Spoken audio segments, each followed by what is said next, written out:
சூரியன் கொதித்து விட்டார், தமிழர் மனதில் நிலைத்து விட்டார். அண்ணா கலைஞர் தலைவர் ஸ்டாலின் கருத்தில் சென்று தடைகளை குறைக்கின்றார். அழந்த படையை நடத்துகிறார், கட்டுப்பாடாய் இயக்குகிறார். பெரியோர் பார்க்கும் வளமும் நலமும் மனமும் மகிழத்தும் இறங்க துளைக்கின்றார்.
அப்படிப்பட்ட பெருமைக்குரிய தொகுதிக்கு வந்திருக்கிற இந்த நாகப்பட்டினம் தமிழ்நாட்டுக்கே எடுத்துக்காட்டான ஒரு மாவட்டம் ஒரு தொகுதி. ஏன் சொல்றேன், இந்த மாவட்டத்தில் இந்துக்கள், இஸ்லாமியர்கள், கிறிஸ்தவர்கள் அனைவரும் ஒற்றுமையோடு ஒன்னா மகிழ்ச்சியா வாழ்ந்து மீனவர்களும் ஆந்திராவர்களும் நிறைய பகுதி நாகப்பட்டினம். அந்த பெருமைகளும் நாகை மாவட்டத்தில் போய் எல்லாம் சந்திக்கிறத நான் பெருமை நினைக்கிறேன். உங்களுக்கு எல்லாம் அந்த ஜவஹர்லால் அவர்களை நான் அறிமுகப்படுத்த வேண்டிய அவசியம் இல்லை. மனிதநேய மக்கள் கட்சியுடைய தலைவர் மதிப்புக்குரிய பேராசிரியர் ஜவஹர்லால் அவர்களை உங்கள்கிட்ட வெற்றி வேட்பாளரா நம்முடைய தலைவர் அவர்கள் ஒப்படைச்சிருக்காங்க. சிறுபான்மை சமூகத்துடைய உரிமைக்காக ஒட்டுமொத்த தமிழ்நாட்டுடைய உரிமைகளுக்காக குரல் கொடுக்கக்கூடியவர் தான் அந்த பேராசிரியர் ஜவஹர்லால் அவர்கள். அவருடைய ஜவஹர்லால் அவர்களுக்கு உங்கள்கிட்ட அறிமுகப்படுத்த தேவையில்லை, உங்க அத்தனை பேருக்கு தெரிஞ்சவர் தான். அவர் பழையத்துக்கு இறுதியானவர், அன்பானவர். உரிமை போராட்டம் வந்துட்டா அவர் யாராலும் தடுக்க முடியாது. நம்முடைய நாகப்பட்டினம் மாவட்டத்துல நம்முடைய ஜவஹர்லாலுக்கு மிகப்பெரிய வெற்றியை நீங்க தேர்ந்தெடுத்து செய்வீங்களா? வெற்றி நிச்சயமா. வேட்பாளர் நம்முடைய சட்டமன்ற வெற்றி வேட்பாளராக அந்த பாரதி புகழேந்தி அவர்களை நம்முடைய தலைவர் அவர்கள் அந்த ஐயா மீனாட்சி சுந்தரமுடைய அன்பு புதல்வர் கழகத்துடைய ஆற்றில் மீது செயல்கிறார். அவர் ஏற்கனவே வேதாரண்ய நகர்மன்ற தலைவராக சிறப்பாக செயல்பட்டவர். இன்றைக்கு அந்த பாரதி புகழேந்திகளுக்கு உதயசூரி சிறந்த வாக்களித்து மிகப்பெரிய வெற்றியை செய்வீங்களா? கீழூர் சட்டமன்ற வெற்றி வேட்பாளராக சிபிஎம் இயக்கத்தை சேர்ந்த நம்முடைய தோழர் லதா அவர்களை நம்முடைய தலைவர் அவர்கள் அவர்களுக்கு அறிவாள் சுத்திகள் நட்சத்திரம் சின்னத்துல வாக்களித்து மிகப்பெரிய வெற்றியை நீங்க தேர்ந்தெடுத்து கேட்டீர்கள். இன்னைக்கு நாகப்பட்டினத்துல எத்தனையோ சாதனைகளை நம்முடைய திராவிட மாநில அரசு நம்முடைய முதலமைச்சர்கள் செஞ்சு கொடுத்திருக்காங்க. அந்த உரிமையோடு மீண்டும் நமக்கு ஒரு வெற்றியா இருந்தாங்க. நாகப்பட்டினத்துல மிகப்பெரிய வெற்றியை கொடுங்க உங்களை கேட்க வந்திருக்கேன். ஒரு சில திட்டங்களை மட்டும் செஞ்சுக்கக்கூடிய ஒரு சில சாதனைகளை மட்டும் நீங்க உங்களுக்கு நினைவுபடுத்த விரும்புறேன். இன்னைக்கு நாகப்பட்டினம் நகராட்சியில 2 கோடி ரூபாய் மதிப்பீட்டுல புதிய மார்க்கெட் அமைக்கப்பட்டிருக்கிறார். யார் கொடுத்தது? நம்முடைய திராவிட மாநில அரசு, நம்முடைய முதலமைச்சர் கொடுத்தது. அதே மாதிரி நாகப்பட்டினத்தை பேருந்து நிலையம் அருகே இன்னைக்கு 2 கோடி ரூபாய் மதிப்பிட்ட லைப்ரரி, நூலகம் மற்றும் அறிவுசார் மையம் நாளை சென்று அமைச்சு கொடுத்தது நம்முடைய முதலமைச்சர் அவர்கள், நம்முடைய திராவிட மாடல் அரசு. நகராட்சியில 4 கோடி ரூபாய் மதிப்பீட்டுல தார் சாலை மற்றும் பேருந்து பிளாக் அமைக்கின்ற பணிகள்லாம் இன்னைக்கு நடைபெற்றிருக்கிறது. அதே மாதிரி 2 கோடி ரூபாய் மதிப்பீட்டுல இன்னைக்கு பிரைமரி ஹெல்த் சென்டர், ஆரம்ப சுகாதார நிலையத்தையும் நம்முடைய முதலமைச்சர் அவர்கள் அமைச்சு கொடுத்திருக்கிறார். நாகப்பட்டினத்தில் இன்னைக்கு 9 கோடி ரூபாய் நிதி ஒதுக்கீடு செய்யப்பட்டு இன்னைக்கு தொழில் மகளிர் விடுதி ஹாஸ்டல் இங்கே கட்டப்பட்டிருக்கு. 43 கோடி மதிப்பீட்டுல புதிய நியோ டைல் பார்க் அமைக்க அடிக்கல் நாட்டப்பட்டு அந்த வேலைகள்லாம் இன்னைக்கு நடைபெற்று வருகிறது. 1 கோடி ரூபாய் மதிப்பீட்டுல பேருந்துகளை அருகே பயணியர் பந்தல் விடுதி டிராவலர்ஸ் மக்களா இன்னைக்கு கட்டி கொடுத்திருக்கிறோம். அதே மாதிரி திட்டச்சேரியில பூங்கா மேம்பாடு, ஆரம்ப சுகாதார நிலையம் கட்டினோம். திட்டச்சேரியில குடிநீர் பணிகள், நாகப்பட்டினம் அரசு மருத்துவக் கல்லூரிக்கு மாணவர்களுக்கான ஹாஸ்டல் பெசிலிட்டி, அரசு தொழிற்பயிற்சி நிலையத்துல கூடுதல் கட்டமைப்பு வசதி, நம்பியார் நகர்ல புயல் பாதுகாப்பு மைய கட்டுப்பாட்டு இருக்கும். இதெல்லாம் செஞ்சு கொடுத்துருக்கோம். இதெல்லாம் செஞ்சு கொடுத்துட்டு அந்த உரிமையோடு உங்களை எல்லாம் சந்திக்க நான் வரையிருந்திருக்கேன். அது மட்டும் இல்ல, சில கோரிக்கைகளும் வச்சிருக்கீங்க. திருமலையில தனி தாலுக்காவும் அறிவிக்கிறோம். திருமலையில அரசு சட்ட கல்லூரி ஒன்று தொடங்கணும். நாகையில அரசு சட்டக்கல்லூரி தேவை. நாகையில மீன் பதப்படுத்துகின்ற மையம் தேவை. பிஷ் கோல்ட் ஸ்டோரேஜ் தேவை. வைக்கோல் மூலம் பேப்பர் தயாரிக்கின்ற தொழிற்சாலை வேண்டும். நாங்கள் மீன்பிடி துறைமுகத்தை விரிவாக்கம் செய்யணும். இதெல்லாம் இந்த நாகப்பட்டினம் தொகுதிக்கு நீங்க வச்சிருக்கக்கூடிய கோரிக்கை. அதே மாதிரி வேளாண் வேட்பாளர்களும் இங்கே கோரிக்கை விடுத்திருக்கிறாங்க. வேளாண்மைக்கு உள்ள ஒப்பந்தங்களுக்கு மறைந்த புருஷன் மாணவர்கள் தான் உரிமம் பெற்று தந்தார். அந்த உரிமங்களை எல்லாம் புதுப்பித்து தர வேண்டும். ஜிஐ இண்டெக்ஸ் புவிசார் குறியீடு பெற்று தர வேண்டும் கோரிக்கை வச்சிருக்கீங்க. இந்த கோரிக்கைகள் தான் நிறைவேற்றணும்னா மீண்டும் இந்த நாகப்பட்டினம் மாவட்டத்துல இந்த 3 தொகுதியிலும் நாங்கள் வேளாண்மையும் கீழ்நிலை 3 தொகுதியிலும் மிகப்பெரிய வெற்றியை தேர்ந்தெடுக்க அது மட்டும் இல்ல, நாம ஆட்சி அமைச்சு இந்த 5 வருஷத்துல பல்வேறு திட்டங்கள் சாதனைகளை சொன்ன வாக்குறுதிகளை நம்முடைய முதலமைச்சர்கள் காப்பாற்றிருக்கிறாங்க. ஒரு சில வாக்குறுதிகளை மட்டும் உங்களுக்கு திட்டங்களை மட்டும் நிறைவேற்ற நம்முடைய முதலமைச்சர் ஆட்சி பொறுப்பேற்று அவர் போட்ட முதல் கேள்விக்கு மகளிருக்கு விடியல் பயண திட்டம் பயன்படுத்துவீங்களா? ஒவ்வொரு மகளிரும் மாசம் 1000 ரூபாய் 900 ரூபாயிலிருந்து 1000 ரூபாய் வரைக்கும் இந்த திட்டத்தின் மூலம் சேர்க்கிறாங்க. அரசு பள்ளிகளுக்கு படிக்க வரக்கூடிய குழந்தைங்க கால பசியோட படிக்க கூடாது. இன்னைக்கு 1ஆம் வகுப்புல இருந்து 5ஆம் வகுப்பு வரை படிக்கக்கூடிய அனைத்து குழந்தைகளுக்கும் முதலமைச்சர் காலை உணவு திட்டத்தை கொடுக்கிறோம். அதுல கல்லூரி படிக்கணும், வேறு படிப்பு படிக்கணும். அரசு பள்ளி படிச்சு எந்த கல்லூரிக்கு போய் சென்றாலும், தனியார் கல்லூரியாக இருந்தாலும் சரி, அவங்க ஒவ்வொரு பேருக்கும் கல்வி ஊட்டத்தொகையாக மாசம் 1000 ரூபாய் 14 லட்சம் மாணவ மாணவிகளுக்கு நம்முடைய முதலமைச்சர் வந்து கொடுத்திருக்காங்க. இப்ப சமீபத்துல 10 லட்சம் கல்லூரி மாணவ மாணவிகளுக்கு இலவச லேப்டாப் அறிவிச்சு ஒரே மாசத்துல நம்முடைய முதலமைச்சர் கொடுத்தாங்க. இப்படி பல்வேறு திட்டங்களை நிறைவேற்றிருக்கிறோம். அந்த உரிமையோட மீண்டும் கேட்க வந்திருக்கிறோம். பயன்படல 1,31,00,000 மகளிருக்கு மகளிர் உரிமை தொகை திட்டத்தை நாம கடந்த 3 வருஷமா நம்முடைய முதலமைச்சர் உரிமை திட்டத்தை மாசம் 1000 ரூபாய் மகளிருக்கு கொடுத்திருக்காங்க. அந்த திட்டத்தை டிபார்ட்மெண்ட் இன்னைக்கு அதிமுகவும் பாஜகவும் தேர்தலை காரணம் காட்டி டிபார்ட்மெண்ட் உரிமை தொகையை டிபார்ட்மெண்ட் முயற்சி பண்ணாங்க. நம்முடைய முதலமைச்சர் நான் 1000 ரூபாய் கொடுக்கறது டிபார்ட்மெண்ட்ல இப்ப நான் கொடுக்குற 5000 ரூபாய் எப்படி டிபார்ட்மெண்ட் பிப்ரவரி மாசம், மார்ச் மாசம், ஏப்ரல் மாசம் 3 மாசத்துக்கு சேர்த்து 3000. கோடை கால சிறப்பு 2000 5000 ரூபாய் நம்முடைய முதலமைச்சர் 1,31,00,000 மகளிருக்கு 1,31,00,000 குடும்பங்களுக்கு நம்முடைய முதலமைச்சர் ஒரே பேமெண்ட்ல கொடுத்தார். டாக்டர் பண்ணார். முதலமைச்சர் காலையில 6:30 மணிக்கு டாக்டர் பண்ணார். மகளிர் அக்கௌண்ட் கொடுத்தாரு. ஆனா மகளிர் என்ன பண்ணாங்க? காலையில 9 மணிக்கெல்லாம் போய் பணத்தை எடுத்தாங்க. ஏன் மோடி அந்த பணத்தை எடுத்துருவாரு, மினிமம் பேங்க் பேலன்ஸ் சொல்லி அந்த பணத்தையும் ஒன்றிய அரசு எடுத்து அந்த அளவுக்கு நம்ம மகளிர் அவங்க சார்பாடுவாங்க. அதே மாதிரி வர 23ஆம் தேதி நம்முடைய வெற்றி வேட்பாளர்களுக்கு உதயசூரிய சின்னத்திலையும் அறிவாள் சூரிய நட்சத்திர சின்னத்திலையும் வாக்களித்து மிகப்பெரிய வெற்றியை நீங்க தெரிவித்தீங்களா? சேர்த்து சில வாக்குறுதிகளையும் நம்முடைய முதலமைச்சர்களையும் கொடுக்கிறாங்க. என்ன வாக்குறுதிகள் தெரியும்?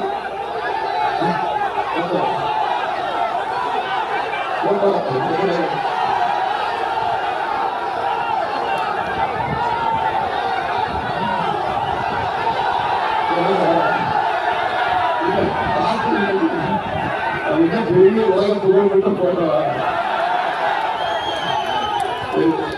எனக்கு விருப்பம் இல்லாம காட்டுறேன். சரியா?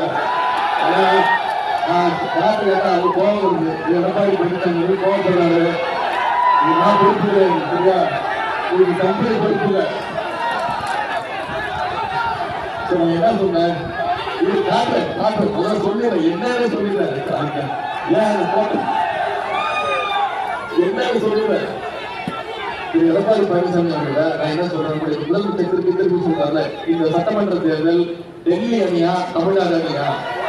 டெல்லி அணி வெர்சஸ் தமிழ்நாடு அணி. அதுதான் இந்த சட்டமன்ற தேர்தல் நம்ம முதலமைச்சர் திரும்ப சொல்லுது. தமிழ்நாடு அணிக்கு நம்முடைய தலைவர் தான் கேப்டன், அவர் தான் தலைவர். திமுக தான் கேப்டன். நம்முடைய தலைவர் தான் மதசார்பற்ற முற்போக்கு கூட்டணி. டெல்லி அணின்னு சொல்றோமே, டெல்லி அணிக்கு யார் கேப்டன்? மோடி. நான் எடப்பாடி பழனிசாமி எதிர்கட்சி தலைவர், அவர்கிட்ட நான் கேட்பதெல்லாம் என்ன, நம்ம இவ்வளவு திட்டங்கள் செஞ்சிருக்கோம்ல கடந்த 5 வருஷத்துல தமிழ்நாட்டுக்கு ஒன்றிய பாஜக அரசு ஏதாவது திட்டங்கள் கொடுத்துருக்காங்களா? இன்னைக்கு தேர்தல் அறிவிச்சு சொன்ன மோடியும் அமித்ஷாவும் மாறி வராங்கல்ல தமிழ்நாட்டுக்கு, அவங்க ரெண்டு வராங்க. பணம் வருதா? நம்மளோட நிதிப்பதிவு வருதா? தமிழ்நாட்டுக்கு எந்த திட்டங்களும் வருதில்லை. ஆனா தமிழ்நாட்டுக்குள்ள எடப்பாடி பழனிசாமி முதலமைச்சர் வரும்போதுதான் நீட் தேர்வை கொண்டு வந்தாங்க. 2017 ஆண்டு நீட் தேர்வு தமிழ்நாட்டுக்குள்ள வர வைத்தது மோடி. அதற்கு அடிமையா இருந்தது எடப்பாடி பழனிசாமி. நாம அரசியல்ல உரட்டு மக்கள் பார்த்துருக்கீங்க, உரட்டு தொண்டர்கள் பார்த்துருக்கீங்க, எங்கேயாவது உரட்டு அடிமையை பார்த்துருக்கீங்களா? எடப்பாடி பழனிசாமி தான் மோடியுடைய நம்பர் 1 உரட்டு அடிமைன்னு சொல்லிட்டார். அதனால அவருக்கு ரொம்ப கோபம் வந்துருச்சு. என்ன சொன்னாரு, உதயநிதிக்கு எந்த அனுபவமே கிடையாது, செத்து போயிட்டாருமா, என்ன உயிரோடு என் உயிரை வாங்கலாம், பாட்டாளி குடிச்சு சாவு அப்படின்னு போட்டோ காய்க்கு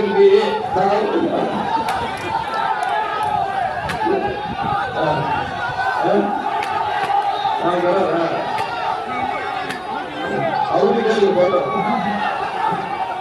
எனக்கு உதயநிதிக்கு எந்த அனுபவமே கிடையாது, அவருக்கு என்ன அனுபவம் இருக்கு அப்படின்னாரு. ஆமா, எனக்கு அவர் இருக்கக்கூடிய அனுபவம் எந்த அனுபவம் கிடையாதுதான், முக்கியமா இந்த அனுபவம் கிடையாதுதான்.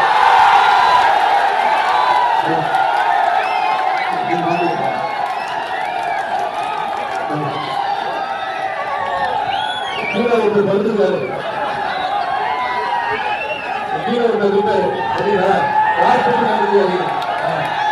இப்படிதான் அவர் முதலமைச்சரானாரு. 2016 சட்டமன்ற தேர்தலில் மக்கள் எடப்பாடி பழனிசாமி வாக்களிச்சீங்களா? அதே முதலமைச்சர் ஜெயலலிதா அம்மையாருக்கு தான் மக்கள் வாக்களித்தாங்க. அந்த அம்மையார் இறந்த பிறகு தேர்தல் கூட்டு போய் சசிகலா காலை பிடிச்சா முதலமைச்சர். இதுதான் நான் சொன்னேன், இந்த அனுபவம் எனக்கு கிடையாது அப்படின்னு.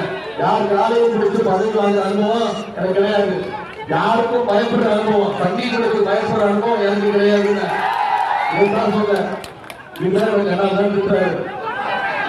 சொல்றாரு, எனக்கு பொறுப்பு கொடுத்தாங்க, முதலமைச்சர் ஆகிறாங்க, அதனால மரியாதை கொடுத்து அவங்க கால விழுந்தா என்ன தப்பு, அவங்க என்னோட பெரியவங்க அப்படின்னு சொல்லிட்டாரு. ஓகே, புரிஞ்சுக்கலாம். நீங்க கால விழுந்து தப்பே கிடையாது. நான் என்ன கேட்கிறேன்னா, கால விழுந்து முதலமைச்சர் ஆகிறவங்க அந்த அம்மா ஒரு கேள்வி காமிச்சிட்டு நீயா என்ன முதலமைச்சர் ஆகிறவங்க அந்த அம்மா கால வாங்கி விட்டாரு, அவருக்காக அங்க தப்புன்றோம். இப்போ நாம பேசுறோம், இத சசிகலா உள்ள வந்துட்டாங்க, இப்போ அவங்களே கேள்வி ஆரம்பிச்சாங்க, நேற்று பேசிட்டாங்க. ஆமா, அந்த தம்பி உதயநிதி சொல்றது கரெக்ட் தானே, அந்த காலம் உண்மைதானே, காலம் ஒண்ணு என்ன உள்ள வச்சுட்டு என்ன பார்த்து கேள்வி கேட்டு என் காலம் வாங்கிட்டு உண்மை தானே அப்படின்னு கேட்கிறாங்க. இப்போ அவங்க கிட்ட பேசிக்கிட்டோம், பெரியவங்க பேசிக்கிட்டோம், நாம உட்காந்து வேலைக்கு பார்ப்போம். சரியா, இதே போட்டோவை கேட்க கூடாது. கேள்வி கொடுக்கிறேன், இந்த அடிமை கூட்டத்தை நான் தமிழ்நாடு டெல்லியில் இருந்து மோடி அவர்கள் ரிமோட் கண்ட்ரோல் மூலமாக இயக்கணும். தமிழ்நாடு எப்படியாவது கண்ட்ரோல் பண்ணணும். எல்லா மாநிலங்களையும் அலட்சி அமைச்சிட்டோம், எல்லா மாநிலத்தையும் கண்ட்ரோல் பண்ணோம். ஆனா தமிழ்நாடு மட்டும் நம்ம கையில சிக்க மாட்டேங்குதுன்னு ஒன்றிய பாஜக அரசு பார்க்குது, மோடி பார்க்கிறார். அதனால எடப்பாடி பழனிசாமி ஒரு அடிமையை வச்சு ஒரு ரிமோட் கண்ட்ரோல் மாதிரி அவர் பயன்படுத்தி தமிழ்நாடு கண்ட்ரோல் பண்ணணும் பாக்குறாங்க ஒன்றிய பாஜக அரசு. நம்ம தலைவர் திரும்ப சொல்றாரு, தமிழ்நாடு என்னைக்குமே டெல்லிக்கு அவுட் ஆஃப் கண்ட்ரோல் தான் இருக்கும். அதே இந்த தேர்தலை நிரூபிச்சு காட்டுவோம். இந்த மாதிரி தலைவர் சில முக்கியமான வாக்குறுதியை கொடுத்திருக்கிறாங்க. 2 வாக்குறுதி மட்டும் ஞாபகப்படுத்த வருகிறேன். மீண்டும் மகளிர் உரிமை தொகை ஏற்கனவே 1000 ரூபாய் கொடுத்துருமா, மீண்டும் திராவிட மாடல் 2.0 ஆட்சி அமைஞ்சிருந்தா மகளிர் உரிமை தொகையை 2000 ரூபாய் உயர்த்தி வேணும். வாக்குறுதி கொடுத்திருக்கிறோம். காலை உணவு திட்டம் 5ஆம் வகுப்பு படிக்கல 8ஆம் வகுப்பு வரைக்கும் உயர்த்தப்படும் வாக்குறுதி கொடுத்திருக்கிறோம். கல்வி ஊக்கத்தொகை 1000 இல்ல 1500 உயர்த்தப்படும் வாக்குறுதி கொடுத்திருக்கிறோம். அடுத்த 5 ஆண்டுகள்ல 10 லட்சம் கலைஞர் கனவுகள் கட்டப்பட்டு யார் யாருக்கெல்லாம் வீடு எல்லாருக்கும் வீடு கொடுக்கப்படும். கலைஞர் கனவு திட்டம் அமல்படுத்தப்படும். அடுத்த 5 வருஷத்துல அனைத்து கல்லூரி மாணவர்களுக்கும் லேப்டாப் திட்டம் 35 லட்சம் லேப்டாப் இலவசமாக கொடுக்கப்படும் வாக்குறுதி கொடுத்திருக்கிறோம். OMP முதியோர் உதவித்தொகை இப்போ 1200 ரூபாய் கொடுத்துருக்கோம். நம்முடைய ஆட்சி மீண்டு வந்தோடனே அதை 2000 ரூபாய் வேண்டி தருவார். OMP 2000 ரூபாய் வேண்டி தருவாங்க முதலமைச்சர் வாங்கி கொடுத்துருக்கார். எல்லாத்தோட முக்கியமான வாக்குறுதி இருக்கக்கூடிய மகளிருக்கெல்லாம் தெரிஞ்சிருக்கோம். தெரிஞ்சிருக்கோம். ஆட்சி அமைந்த முதலமைச்சர் அவர்கள் அனைத்து மகளிருக்கும் 8000 ரூபாய் கையில் கொடுத்துருவாங்க.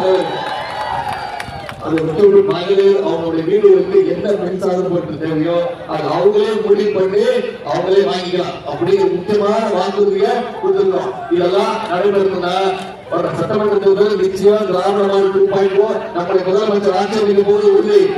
அதற்கு மேலும் வரிசைகள் விதமாக இந்த 3 தொகுதிகளிலும் நம்முடைய வெற்றி வேட்பாளர்கள் அண்ணன் ஜவஹர்லால் அவர்களை நாகப்பட்டினம் சட்டமன்ற தொகுதியையும் அண்ணன் மாமி புகழேந்தி அவர்களை வேளாண்மை சட்டமன்ற தொகுதியையும் நம்முடைய சகோதரி லதா அவர்களை திருநெல்வேலி சட்டமன்ற தொகுதியில அறிவாளி சுற்றியில் நட்சத்திர சின்னத்தில் வாக்களித்து மிகப்பெரிய வெற்றியை நீங்க தேடி செய்வீங்களா? சொல்லுறேன். உதயநிதி வந்தாரு, பேசினாரு, திட்டங்கள் சொன்னாரு, வாக்குறுதி கொடுத்திருக்காரு, போனோம் பார்த்தோம் கலந்து போயிட்டோம். அப்படி இருக்கக்கூடாது. அப்படி இருக்குங்களா? இன்னைக்கு தேதியில மீண்டும் அதிமுக பாஜக அடிமை கூட்டணி ஆட்சி வந்துருச்சுன்னா தமிழ்நாடு எவ்வளவு தூரம் பின்னோக்கி போயிடும் பிரச்சாரத்தை நீங்க சொன்னீங்கன்னா அந்த பிரச்சாரத்தை அடுத்த 12 நாள் நீங்க பண்ணீங்கன்னா நிச்சயம் இந்த 3 தொகுதியிலையும் மிகப்பெரிய வெற்றியை நாம் அதே போது உறுதி செஞ்சு காட்டுறீங்களா? நிச்சயம் பண்ணுவீங்களா? உங்களெல்லாம் அன்போடு கேட்கிறேன், பண்போடு கேட்கிறேன், பாசத்தோடு கேட்கிறேன், பூமியோடு கேட்கிறேன், உங்க வீட்டு பிள்ளையாக இருந்து கேட்கிறேன்.